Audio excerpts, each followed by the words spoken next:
तो guys good evening और फटाफट एक बार ज्वाइन हो जाइए और welcome to my channel board exam by Kundan sir. Board exam by Kundan sir के चैनल पे आपको पता ही है कि डेली आपको 4 बजे शाम को क्लास चलता है, फिर 9 बजे नाइट में क्लास चलता है, ठीक है ना। और हिंदी का क्लास खत्म होने वाला था, संस्कृत स्टार्ट हो रहा है। तो संस्कृत में आज जो पढ़ेंगे हम लोग, पूरे जिस चैप्टर है उसका पूरा निचोड़ पढ़ लेंगे। अगर यह लेक्चर पढ़ने के बाद आपको ना समझ में आए और इस चैप्टर से जो चैप्टर भी पढ़ाने वाले हैं आपको पता है क्या पढ़ाने वाले हैं, मंगलम पाठ चैप्टर नंबर 1 पढ़ाने वाले हैं, मंगलम पाठ। अब मंगलम पाठ में चाहे ऑब्जेक्टिव क्वेश्चन आपसे कोई पूछ दे, सब्जेक्टिव क्वेश्चन कोई पूछ दे, इसके बारे में सारांश पूछ दे, ए टू जेड अगर नहीं आया आपको, कल से नहीं आइएगा, ठीक है। इतना प्यार से आपको पढ़ाएंगे। इसका सारांश यानी कि इस चैप्टर के बारे में पूछ, इस चैप्टर में पढ़ना क्या है भाई, इस चैप्टर का ऑब्जेक्टिव कोई पूछ दे आपसे, फटाफट जवाब दीजिएगा मेरे दोस्त, ये गारंटी मैं लेता हूं। तो यहाँ पे आपको लघु उत्तरीय एवं दीर्घ उत्तरीय प्रश्न उत्तर जो 1 मार्क्स में पूछे, 2 मार्क्स में पूछे, 5 मार्क्स में पूछे, ए टू जेड यहाँ पे मैं क्लियर करूंगा पूरे इंपॉर्टेंट क्वेश्चन के साथ मेरे दोस्त। क्लास 10th का संस्कृत है, चैप्टर नंबर 1 है मेरे दोस्त, याद रखिएगा। यह चैप्टर नंबर 1 संस्कृत कक्षा 10वीं का। और यह बिहार बोर्ड का है मेरे दोस्त, तो फटाफट आप चैनल को सब्सक्राइब कर लीजिए, बेल आइकन दबा लीजिए। मैं आपको बताया, पहले आपको पूरे चैप्टर के बारे में बताएंगे, फिर आपको सब्जेक्टिव क्वेश्चन की ओर बढ़ने के प्रयास करेंगे। तो सबसे पहला हमारा यहाँ पे मंगलम पाठ के सारांश देखेंगे। सारांश में क्या फायदा होता है, जितना हाईलाइट किया हुआ है सब ऑब्जेक्टिव क्वेश्चन में आपको बता देता हूं, ठीक है। ये सब जितना यहाँ पे जितना लाइन दिख रहा है ना, ये इसके लिए सारांश है। और सारांश में जितना हाईलाइट किया हुआ है सब आपको ऑब्जेक्टिव और सब्जेक्टिव क्वेश्चन का लाइनिंग है, ठीक है ना।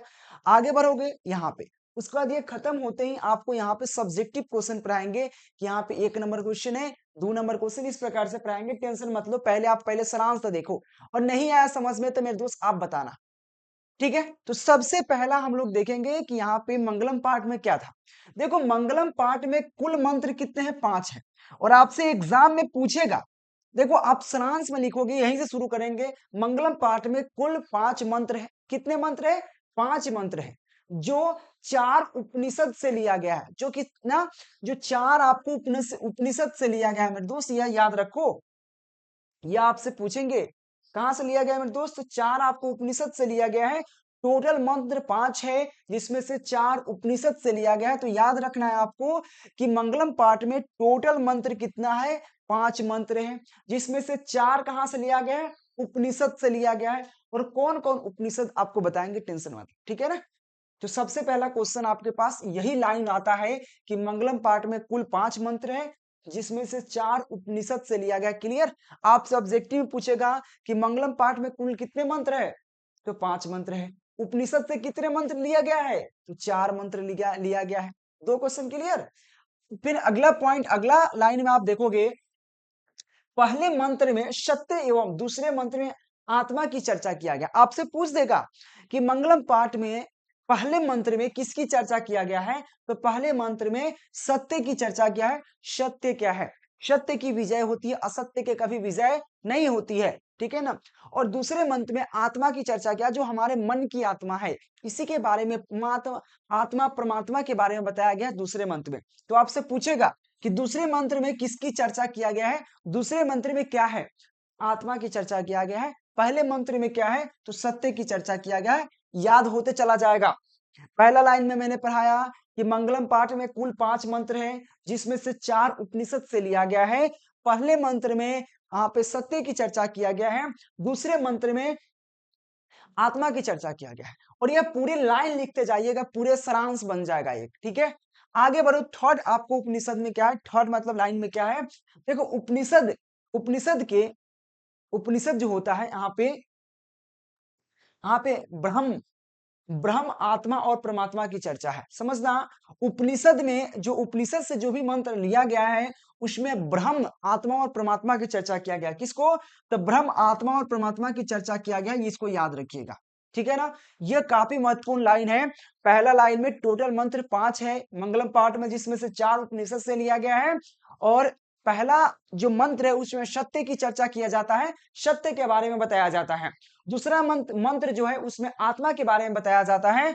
और आगे बढ़ेंगे तो उपनिषद में ब्रह्म आत्मा और परमात्मा की चर्चा किया गया है। आगे देखो, अगला पॉइंट में हम आगे बढ़ते हैं, पॉइंट वाइज लिखा हुआ है ताकि आपको पूरा समझ में आए, ठीक है। अगला पॉइंट, उपनिषद में दर्शन शास्त्र का सिद्धांत है। देखो, उपनिषद के दर्शन शास्त्र का सिद्धांत इसमें याद रखना, उपनिषद में क्या है, दर्शन शास्त्र का सिद्धांत है, याद रखिएगा, पूछेगा उपनिषद में किसका, तो दर्शन शास्त्र का सिद्धांत है। और आपसे जितना हाईलाइट किया गया सब आपसे एग्जाम में पूछने वाला है, सब आपका ऑब्जेक्टिव टाइप में बनेगा, ठीक है ना। तो यह पढ़ने के बाद जो ऑब्जेक्टिव का प्रैक्टिस कीजिएगा, गर्दा उड़ जाएगा। आपको समझ में आया। उपनिषद में क्या है, दर्शन शास्त्र का सिद्धांत है। आगे बढ़ेंगे, मंगलम पाठ में मंत्र क्या है, मंत्र यहाँ पे पदात्मक रूप में है। आपसे पूछेगा कि मंगलम पाठ में मंत्र किस रूप में है, तो पदात्मक रूप में है। याद रखिए, उपनिषद में या मंगलम पाठ में जो मंत्र है वो किस रूप में है, तो याद रखना पदात्मक रूप में है। कितने मंत्र है, 5 मंत्र है। उपनिषद से कितना लिया गया है, 4 मंत्र लिया गया है। पहला मंत्र में किसकी चर्चा है, सत्य की चर्चा है। दूसरा मंत्र में किसकी चर्चा है, आत्मा की चर्चा है। उस उपनिषद में ब्रह्म, परमात्मा और आत्मा की चर्चा है। उपनिषद के ब्रह्म क्या है, ब्रह्म में किसका चर्चा, आत्मा और परमात्मा की चर्चा है। साथ में आप ये मंगलम पाठ में जो है, मंगलम पाठ के मंत्र किस रूप में है, तो याद रखना यहाँ पे पदात्मक रूप में व्यवस्थित है। तो यह आप धीरे धीरे सब पढ़िएगा, मजा आएगा, इसका पीडीएफ भी टेलीग्राम पे मिल जाएगा। अगला पॉइंट है, संपूर्ण सारांश यहाँ पे पदात्मक के द्वारा यहाँ पे शासित है। मतलब देखो, जितना यहाँ पे सारांश है, आई मीन जितना यह आपको चैप्टर जो पढ़ रहे हैं मंगलम पाठ में जितना आपको मंत्र है, सब बेसिकली पदात्मक रूप में है, ठीक है ना। सभी क्या है, पदात्मक रूप में है। तो याद रखना, यहाँ पे एक और है, संपूर्ण सारांश परमात्मा के द्वारा यहाँ पे शासित है। मतलब देखो, जो भी मंत्र है इसमें सभी परमात्मा के द्वारा संकलित किया गया है, यहाँ पे शामिल किया गया है परमात्मा के द्वारा, ठीक है ना। परमात्मा और आत्मा क्या है, तो ब्रह्म, याद रखना उपनिषद के ब्रह्म में क्या है, आत्मा और आत्मा की चर्चा किया गया है। तो यह चैप्टर बहुत प्यारा सा है, मैं आपको थोड़ा सा इसका रिवीजन करा दूं। देखो, मंगलम पाठ में कुल 5 मंत्र है, जिसमें से 4 उपनिषद से लिया गया है। पहला मंत्र में सत्य की चर्चा है, दूसरे मंत्र में आप आत्मा की चर्चा है, ठीक है ना। उपनिषद के ब्रह्म, आत्मा और परमात्मा की चर्चा है, ठीक है ना। आगे बढ़ेंगे, उपनिषद जो है, उपनिषद दर्शन शास्त्र का सिद्धांत है। उपनिषद क्या है, दर्शन शास्त्र का सिद्धांत है। आगे बढ़ेंगे तो यहाँ पे मंगलम पाठ के जो मंत्र है, या मंगलम पाठ में मंत्र क्या है, पदात्मक रूप में व्यवस्थित है। किसके रूप में, पदात्मक रूप में व्यवस्थित है। आगे बढ़ेंगे तो संपूर्ण श्रास परमात्मा के द्वारा यहाँ पे शासित है, ठीक है ना, परमात्मा के द्वारा शासित है। तो यहाँ पर जितना हाईलाइट किया हुआ है सब ऑब्जेक्टिव में आने वाला है। आगे हम बढ़ते हैं और मंगलम पाठ की पूरी जानकारी आपको मिल जाएगा। देखो यहाँ पे अगला है कि सत्य का मुंह कहां से होता है, तो याद रखना यहाँ पे हिरणमय होता है। सत्य का मुंह कैसा होता है, तो हिरणमय होता है, जिसको स्वर्णमय भी कहते हैं। याद रखना, सत्य का मुंह कैसा होता है, तो हिरणमय या स्वर्णमय पत्र से ढका है। किससे ढका हुआ है, तो हिरणमय या स्वर्णमय पत्र से ढका हुआ है सत्य का मुख। आपसे पूछेगा कि सत्य का मुख किससे ढका हुआ है, तो हिरणमय पत्र से या स्वर्णमय पत्र से ढका हुआ है। तो याद रखिएगा इस चीज को कि सत्य का मुख किससे ढका हुआ है, हिरणमय या स्वर्णमय पत्र से ढका हुआ है। आगे बढ़ेंगे, आत्मा सूक्ष्म से सूक्ष्म एवं अणु से भी छोटा है। देखो, आत्मा क्या है, छोटा से भी छोटा और अणु की तरह है। मतलब देखो, आत्मा इतना छोटा है तो ये सूक्ष्म से सूक्ष्म एवं अणु से भी छोटा है। अणु बहुत छोटा होता है। अणु परमाणु आयन पढ़े हैं केमिस्ट्री में, अणु परमाणु आयन आपने पढ़ा होगा, अणु से भी छोटा है। वही कहा गया, आत्मा सूक्ष्म से सूक्ष्म और अणु से भी छोटा है। तो आपसे पूछेगा आत्मा कैसा है, तो सूक्ष्म से भी सूक्ष्म, छोटा से भी छोटा है। तो आपसे पूछ देगा, पहले पूछेगा सत्य का मुख किससे ढका हुआ है, तो यहाँ पे याद रखना हिरणमय स्वर्ण, यहाँ पे किससे ढका हुआ है, हिरणमय से ढका हुआ है या स्वर्णमय से ढका हुआ है, हिरणमय या स्वर्णमय से ढका हुआ है। आत्मा कैसा है, तो सूक्ष्म से सूक्ष्म, छोटा से छोटा है, ठीक है, छोटा से छोटा है, सूक्ष्म से सूक्ष्म यानी कि अणु से भी छोटा है, ठीक है। आगे बढ़ते हैं, आत्मा क्या है, महान से भी महान है। आत्मा सूक्ष्म से सूक्ष्म है और महान से भी महान है। आपको देखो ऑब्जेक्टिव में जब पूछेगा तो इस चीज को जरूर जिक्र उसमें रहेगा। ऑप्शन कोई एक ही रहेगा। ऐसा नहीं होगा कि महान से महान भी हो और सूक्ष्म से सूक्ष्म हो, नहीं, कोई एक ही ऑप्शन देगा ना, क्योंकि एक ही अक्षर। आत्मा क्या है? सूक्ष्म से सूक्ष्म यानी कि छोटा से छोटा है, और आत्मा क्या है? महान से महान है। ठीक है, आत्मा परमात्मा के अंश है। जो आत्मा क्या है? परमात्मा का अंश है। आप पूछेगा आत्मा किसका अंश है?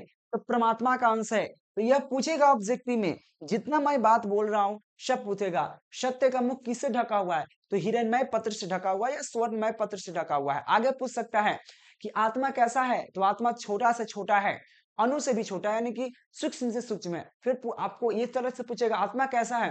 तो आत्मा क्या है? महान से महान है। साथ में पूछेगा आत्मा किसका अंश है? परमात्मा के अंश है। आत्मा किसका अंश है? परमात्मा के अंश है। आगे देखिए, हम देखिए आत्मा जंतु के हृदय रूपी गुफा में वापस करती है। देखो, आपसे पूछेगा आत्मा कहाँ वापस करती है? तो हृदय रूपी गुफा में वापस करती है। और ये सब पूछेगा आत्मा जंतु के हृदय रूपी गुफा में वापस आती है। कहाँ पे? हृदय रूपी, हृदय के अंदर जो एक गुफा है उसके अंदर आत्मा वापस आती है। वही कहा, हृदय रूपी गुफा में वापस आती है। याद रखिए इस चीज को, ठीक है ना। आत्मा जंतुओं की हृदय रूपी गुफा में वापस आती है। कहाँ आती है? हृदय रूपी गुफा में वापस आती है आत्मा। आगे बढ़ते हैं तो देखो, यहाँ पे शौक से रहित होकर भी मनुष्य आत्मा को देख सकता है। देखो मेरे दोस्त, शौक से रहित होकर, अगर आप अपना शौक को त्याग कर सकते हो तो आप आत्मा को देख सकते हो। मेरे दोस्त, शौक क्या है? आपके अंदर बहुत सारा शौक होगा कि हमारे पास एक केटीएम हो, हम एकदम राइडर बने, लड़का से यही होगा, ठीक है। हमारे पास एक 4 चक्का हो, एक लैपटॉप हो, एक बहुत आईफोन हो, और तब उसका गर्दा, इस क्या है? आपका शौक है। शौक हो कि एक बहुत बड़ा बिल्डिंग हो यार, बहुत ऐश की जिंदगी जिया यार, यार 2 4 गर्लफ्रेंड हो यार, गरदा है गदा, मजे मजे। अरे खूब सोच होगा, है ना। अरे 2 4 फोन, अरे मजे मजे, अरे एक 4 चक्का गाड़ी हो, बीएमडब्ल्यू, अरे मजे मजे। अरे यार एक बहुत बड़ा महल हो, बंगला हो, मजे मजे। और 2 4 दोस्त हो, मजे मजे। अरे ऐसे ही ना होगा, आपका शौक होगा ये। शौक को अगर मार दोगे, शौक से रहित होगा, अपना शौक कुछ नहीं यार। बस हमको हमको क्या? भगवान भगवान भगवान, आत्मा आत्मा आत्मा, भगवान। इसके अलावा कुछ नहीं है दुनिया में यार, भगवान से बढ़कर कुछ नहीं है। सिर्फ भगवान को पूजने लगोगे, भगवान से बढ़कर कुछ नहीं है। कोई आपका शौक नहीं है। बस दो दो रोटी खाने को मिल जाए, पानी पीने को मिल जाए, बहुत है यार, हमारा जिंदगी में ये काफी है। आत्मा से बढ़कर कुछ नहीं। अगर जब ये सब से, जितना आपका शौक है, सबको शौक से रहित मतलब नहीं, रहित मतलब उससे बच कर रहना। आपका पूरा शौक को मार दोगे, भाई हमारा कोई शौक नहीं है, सिर्फ भगवान होते, भगवान में ही हमारा जिंदगी है। अगर जब ऐसा हो जाओगे तब आत्मा से आप मिल सकते हो। वही कहा, शौक से रहित, रहित मतलब होता है बचना उससे। तो शौक से रहित होकर ही, शौक से रहित होकर ही, ऐसे नहीं। आप सोचोगे एकदम जाके मुर्गा का टांग चाप लेना है, भगवान से भेंट हो जाएगा। आप सोचोगे कि आप खस्सी का रान खा लेना है, भगवान से भेंट हो जाएगा, ऐसे नहीं। इसके लिए काफी तपस्या करना होता है। पहले के जमाना में सुनी होगी, 2 2 साल तक तपस्या करता है जंगल में बैठकर, बिना खाए बिना पिए, एकदम जंगल में। उस पर पेड़ पौधा उग जाता है एकदम, एकदम पूरा एकदम अतिथि से, तब पर भी वो नहीं मरता। तब वह भगवान को क्या करता था? आपदा। और रावण जैसा कोई भक्त हुआ? रावण जो है, रावण क्या करता था? भगवान को खुश करने के लिए अपना सर काट के दे देता था, भाई सर काट दे। भगवान एक बार कहते थे सर, देखो एकलव्य को जानते हो? एकलव्य, द्रोणाचार्य जब, महाभारत में आप देखना, महाभारत समझ में आएगा। एकलव्य जानते होंगे, महाभारत में क्या हुआ? जब अर्जुन को धनुर्धर विद्या सिखा रहे थे, पांडव और कौरव को, दोनों को कौन सिखा रहा था? तो द्रोणाचार्य। जब वहां पे एकलव्य, मिथिला के जो राजा के बेटा था एकलव्य, उससे छुप छुप कर, सिर्फ मूर्ति बनाकर क्या उनसे सीख गया। जो अर्जुन से जब ज्यादा उसको, उनको लगा कि ये तेज हो जाएगा, धनुर्धर विद्या ज्यादा जान जाएगा, धनुर्धर मतलब धनुष चलाने वाला, तो उससे अपने क्या, सिर्फ उसको विद्या उद्या नहीं दिए, सिर्फ उनका मूर्ति बनाकर सब सीख रहा था। तो उनको गुरुदक्षिणा में क्या मांग लिया? अंगूठे मांग लिया। लाओ, अंगूठे मांग लिया, दाहिना हाथ के अंगूठा मांग लिया। कौन? द्रोणाचार्य। किससे? एकलव्य से। फिर भी वो दे दिए। पहले क्या आया था? तो उसी प्रकार से जब तक आप शौक को मारोगे नहीं, शौक आपका, शौक से जब बचोगे नहीं, शौक से रहित होकर ही मनुष्य क्या कर सकता है? आत्मा को देख सकता है, अन्यथा आत्मा को देखना संभव नहीं है किसी के। अभी तो आत्मा को देख ही नहीं सकता। तो मेरे दोस्त याद रहे, आत्मा जंतु के हृदय रूपी गुफा में वापस आती है। और आत्मा, आत्मा को कौन देख सकता है? तो याद रखना अपने शौक को मारकर मनुष्य आत्मा को देख सकते हैं, अन्यथा नहीं देख सकते। तो मेरे दोस्त जितना अभी जो पॉइंट पढ़ाया शायद इसमें से पूरा का पूरा याद हुआ होगा आपको, एक भी नहीं बचा होगा। ठीक है ना? मैं फिर से रिवीजन करा देता हूँ यहाँ पे, तो यहाँ तक आपको समझ में आया। मैं फिर से एक बार रिवीजन कराता हूँ। सत्य का मुख किससे ढका हुआ है? तो हिरण्मय पत्र या स्वरमय पत्र से ढका हुआ है। साथ में आत्मा क्या है? छोटा से छोटा यानी सूक्ष्म से सूक्ष्म है। आत्मा क्या है? महान से महान है। आत्मा क्या है? महान से महान है। साथ में आत्मा क्या है? आत्मा किसका अंश है? तो परमात्मा का अंश है। देखो किसका अंश है? परमात्मा के अंश है। परमात्मा के एक भाग है, छोटा सा भाग है। अब देखो आत्मा जो है जंतु के यानी कि जो जंतु जो जीव है, जीव के हृदय रूपी गुफा में वापस आती है। साथ में आत्मा का दर्शन कब हो सकता है? तो अपने शौक को रहित रखकर, अपने शौक को रहित रखकर, अपने शौक से बच करके मनुष्य आत्मा का आपको मिल सकता है, आत्मा को दर्शन देख सकता है या आत्मा को दर्शन कर सकता है। ठीक है, आगे हम जो भी पढ़ाए थे आपको पता है कुल मंत्र कितने हैं? तो आपको पढ़ाए थे कि यहाँ पे मंगलम पाठ में कुल 5 मंत्र है, जिसमें से 4 उपनिषद से लिया गया। किससे? 4 उपनिषद से लिया गया है। ठीक है ना? पहला जो है सत्य की चर्चा है, पहला मंत्र में सत्य की चर्चा, दूसरे मंत्र में आत्मा की चर्चा है। साथ में उपनिषद के ब्राह्मण में, उपनिषद के ब्राह्मण में क्या है? आत्मा और परमात्मा की चर्चा है। साथ में यहाँ पे उपनिषद में क्या है?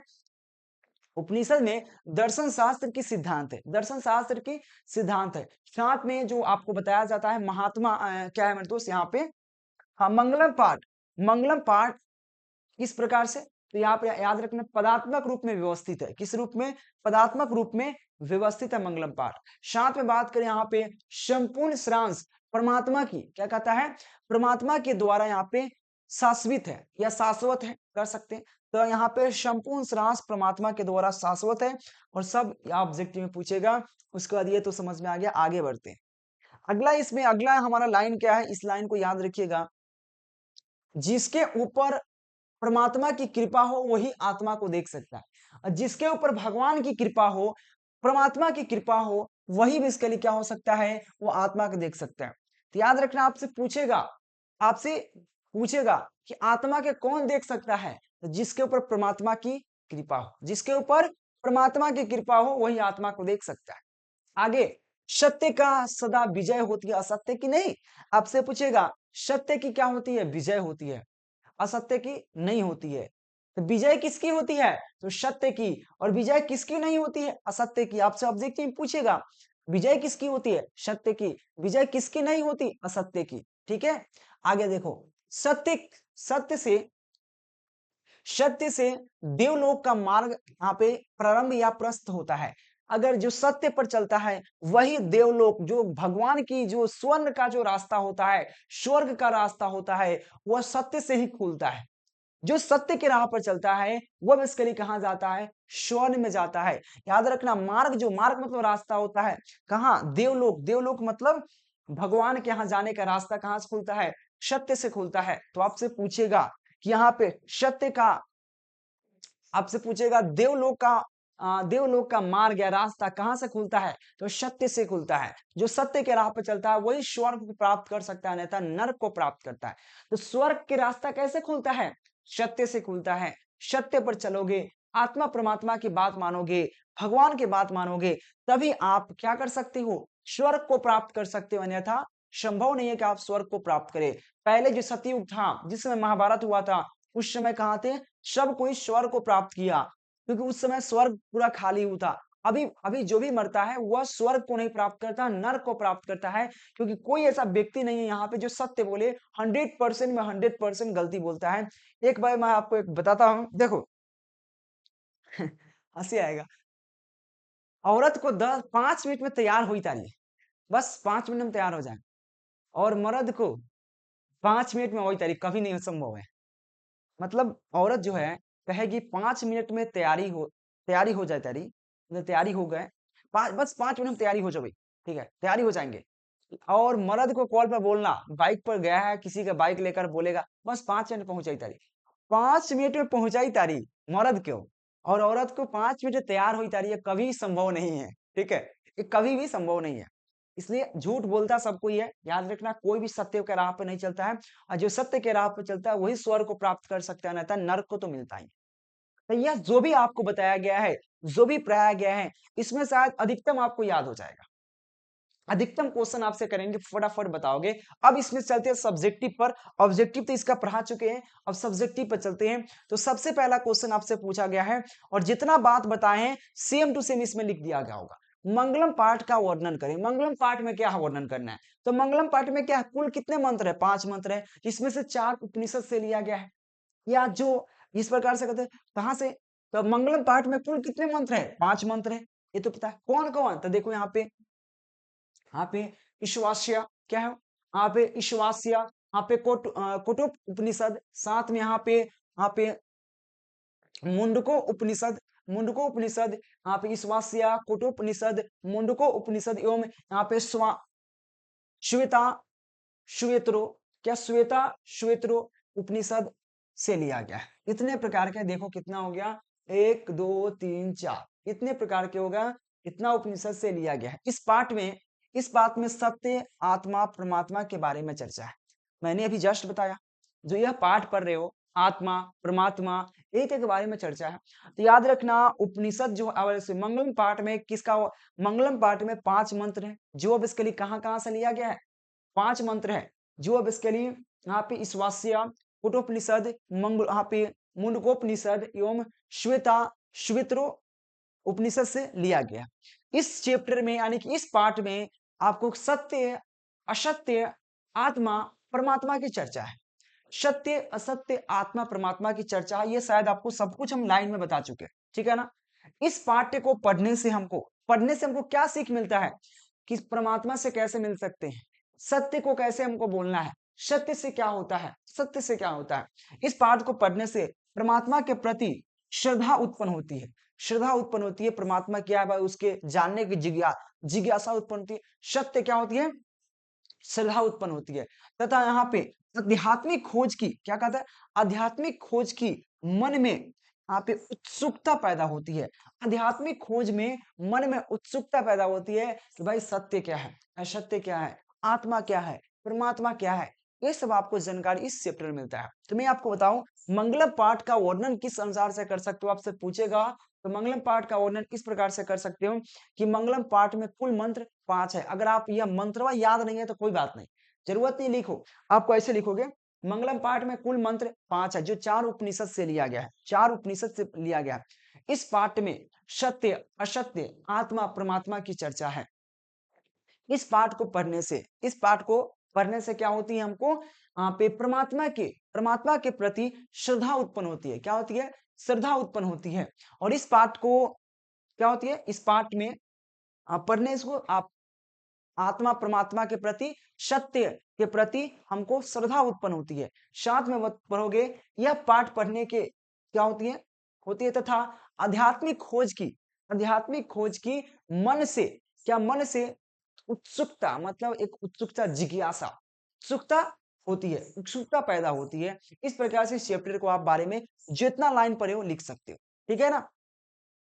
आगे इसमें भी ये भी लिख सकते हो कि सत्य से ही स्वर्ग का मार्ग खुलता है और सत्य का मुख हिरण्मय पत्र से ढका हुआ है। मतलब इसमें जितना हो सके पाठ के बारे में जो जानते हो लिख देना है।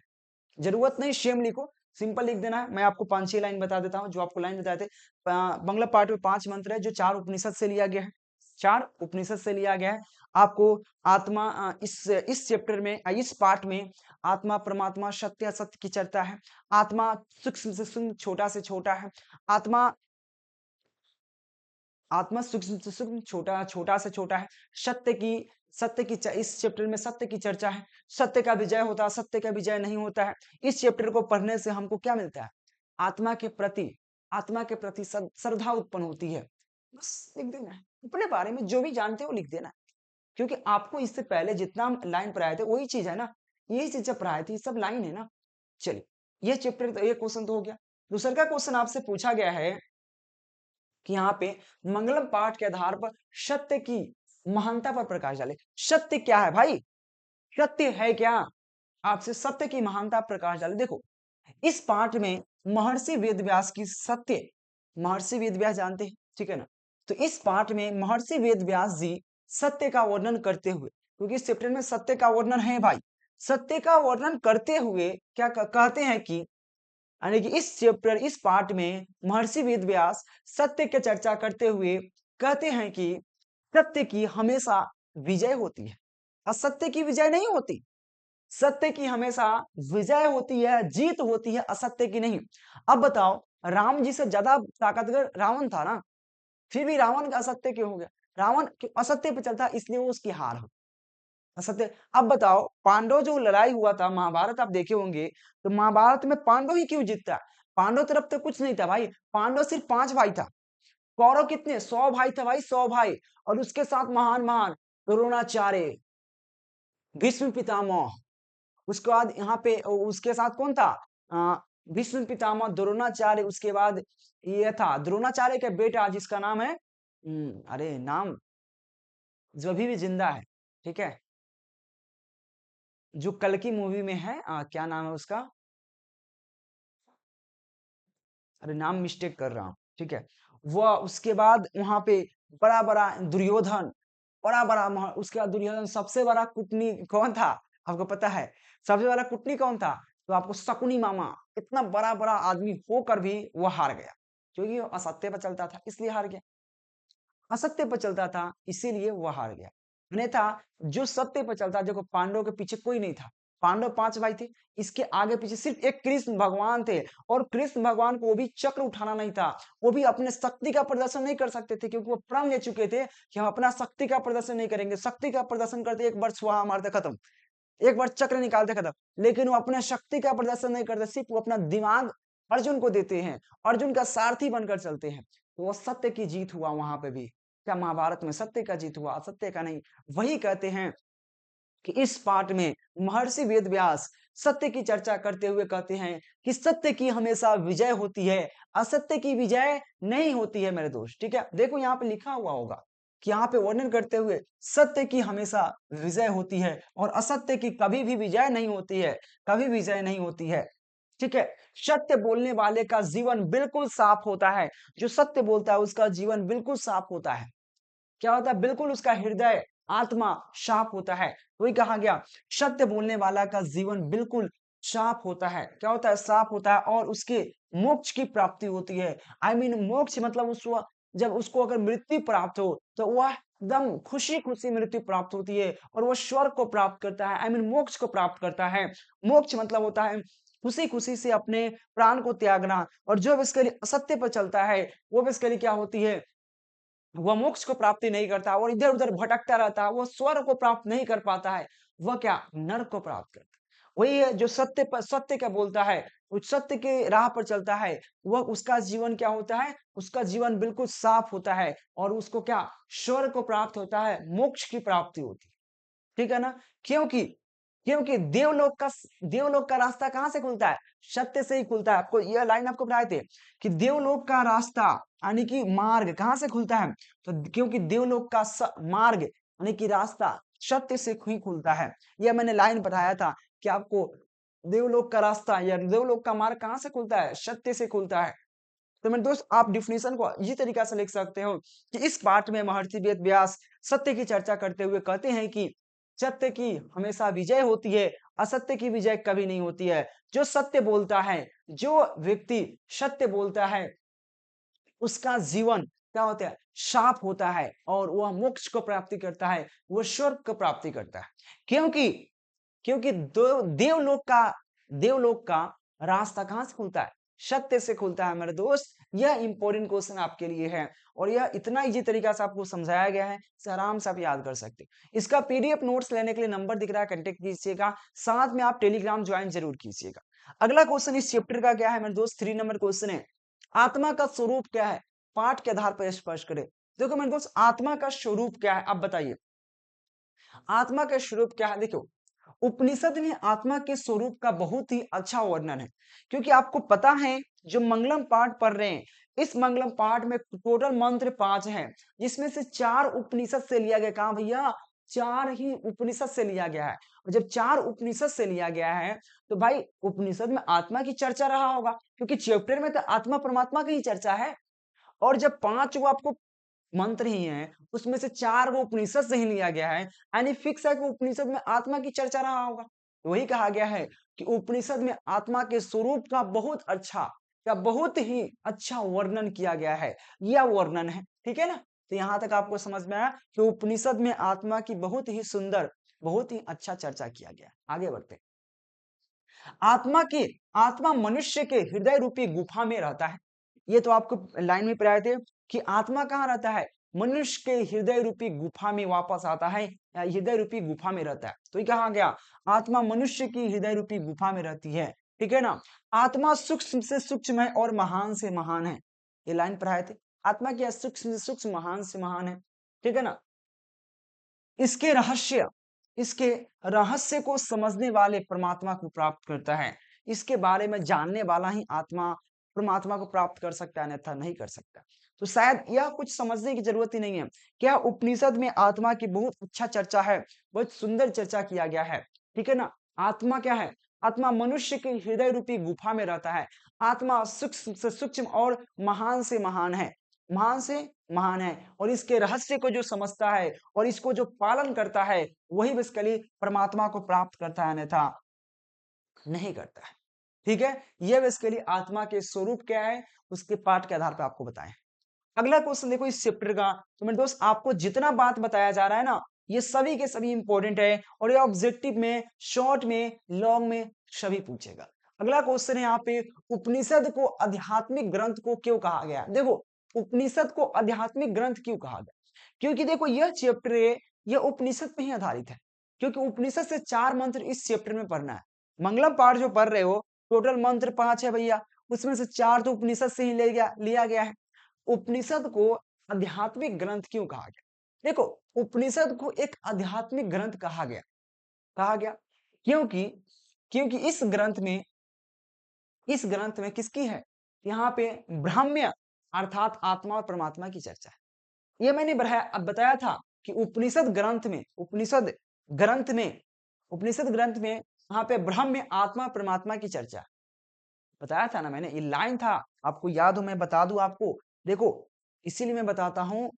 देखो कहाँ, यहाँ पे देखो, इस चीज को बारे में बता चुके हैं। देखो, उपनिषद में ब्रह्म आत्मा और परमात्मा की चर्चा, इसीलिए क्या है बेसिकली, यह है क्या, आध्यात्मिक है, ठीक है ना, आध्यात्मिक ग्रंथ है, यही बात बताया गया है। देखो, इसीलिए वह पढ़ना बहुत जरूरी है। तो उपनिषद को आध्यात्मिक ग्रंथ क्यों कहा जाता है, उपनिषद को एक आध्यात्मिक ग्रंथ माना जाता है या कहा जाता है, क्योंकि इस ग्रंथ में ब्रह्म अर्थात आत्मा और परमात्मा की चर्चा किया गया। या सीधा कह सकते हो, एक क्या है हमारा, उपनिषद एक आध्यात्मिक ग्रंथ है, क्योंकि उपनिषद एक आध्यात्मिक ग्रंथ है क्योंकि इस पाठ में आत्मा और परमात्मा की चर्चा किया गया है। इसीलिए क्या है मस्कली, आप उपनिषद क्या प्रकार का आध्यात्मिक ग्रंथ है। तो यह चैप्टर का आपको कितना मजा आया पढ़ने में भाई। हमको इतना भरोसा है कि आपको 100% तो नहीं, लेकिन 90% प्लस आपको बिल्कुल समझ में आया होगा। और किसको 100% आया होगा, एक बार कमेंट जरूर करना मेरे दोस्त। और डेली मैं क्लास दे रहा हूँ, क्योंकि देखो एक बात आपको बता देते हैं, साइंस, सोशल साइंस कितना हो पढ़ोगे, 100 में 100 नंबर नहीं उठा सकते हो। देखो, हिंदी और संस्कृत है ना, संस्कृत की बात करें खास, संस्कृत में बच्चा खूब फेल होता है, मैथ में बच्चा खूब फेल होता है, मैथ, संस्कृत और साइंस। तो यहाँ पे उसका चुटकियों में उड़ा कर रख देंगे मेरे दोस्त, कोई दिक्कत नहीं है, बस मेरे साथ बने। इससे पहले वाला लगभग 25 बच्चा 450 प्लस नंबर लाया था, मात्र 200 बच्चा में से, 200 बच्चा में से 200 बच्चा कोर्स ले रखा था। आप भी कोर्स ले सकते हो, मात्र 299 का है, मात्र 299 का, मात्र 200 बच्चा पढ़ रहा था। उसमें से आपको 25 प्लस बच्चा का 450 प्लस नंबर, और सबका मेरे दोस्त मार्कशीट मेरे पास अवेलेबल है, ऐसे नहीं बोल रहा हूँ। तो फटाफट चैनल को सब्सक्राइब कर लीजिए, बेल आइकन दबा लीजिए। इस चैप्टर में आपको इतना पढ़ना था। अगला चैप्टर आपका आता है पाटलिपुत्र वैभव। क्या है? पाटलिपुत्र वैभव सेकेंड चैप्टर है, जो नेक्स्ट क्लास में होगा। Thank you watching for this video. मिलते हैं नेक्स्ट लेक्चर के नेक्स्ट वीडियो का साथ, तब के लिए बाय बाय।